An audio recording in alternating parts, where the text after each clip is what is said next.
One of the biggest mistakes that entrepreneurs make about starting their business, especially when it comes to ideas, is trying to go big.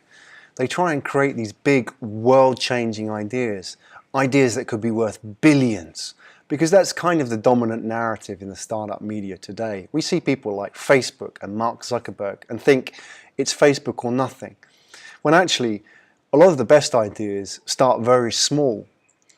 So my advice to anybody who's starting out when thinking about their idea is focus on an idea which solves a problem that you personally have on a daily basis. I like to think of this as scratching your own itch.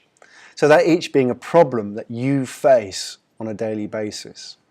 It's really important to make something that you want to use.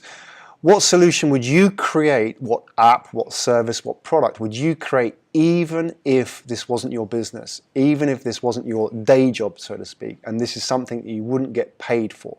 You would go out and do this anyway because it gives you some kind of emotional value anyway. It solves a problem or a frustration that you have in your daily life.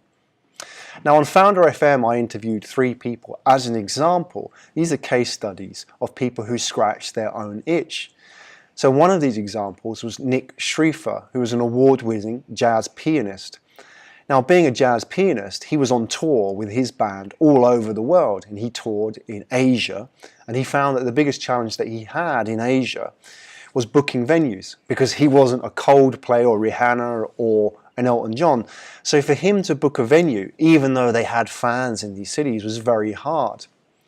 So that was a frustration that he felt himself as an award-winning jazz musician. So his solution was to create a business called StageLink, which effectively brought together fans, venues, and musicians and put them all together in this virtuous circle where fans could invite musicians to cities and venues could then see that this musician had an established fan base, and it would be easy to book out a venue for that artist. So it scratched his own itch. He probably would have done that anyway or worked on some kind of solution anyway if it wasn't his main business. The fact is he created a business out of it is fantastic. Another example is Bondi Automatic. Bondi Automatic was working in an office in Bangkok, Thailand, and one of the things that he felt was a pain point that every single office worker feels around the world, and that is that dry cleaners don't operate outside of office hours. So if you want to drop off or pick up your dry cleaning, you've got to take time out of your office hours, and if you're busy, it's just impossible to do that, right? So what he decided to do was create an automated laundry service. So he built a whole system of automated laundry lockers where you can go along and you can swipe the barcode on the locker with your smartphone, drop off your dry cleaning and pick it up again at your convenience. And these automated lockers were installed in apartment blocks where people lived. So it was totally convenient for these people. They could drop off this stuff on the way to work. They could pick it up on the way home. That was a solution to a problem that he faced and many other people faced as well, just like him, around the world. Halima Todia faced a problem which she probably worked on anyway if it wasn't her business. And that was, she was an author in Southeast Asia where there are very few outlets for independent authors. So her frustration was publishing her work, and she was producing a lot of work as well. So how do you publish that work when there are no independent distribution channels of note? Her solution was to build her own platform. So this was scratching her own itch once again.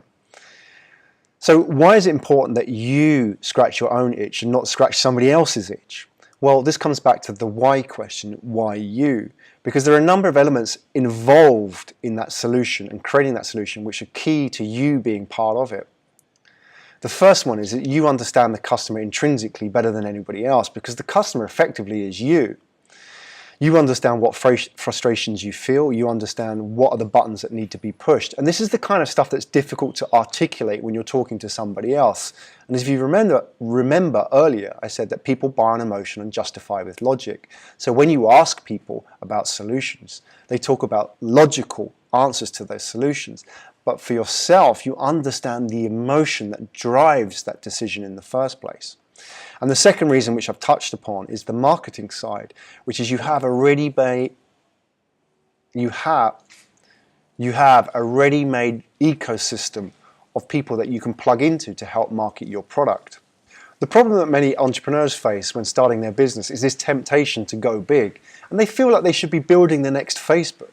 But it's important to know that Facebook didn't start out trying to be the next Facebook. Facebook started out simply trying to solve a problem that students like Mark Zuckerberg faced on a daily basis, and that is, how can they communicate and share their information with other people just like them?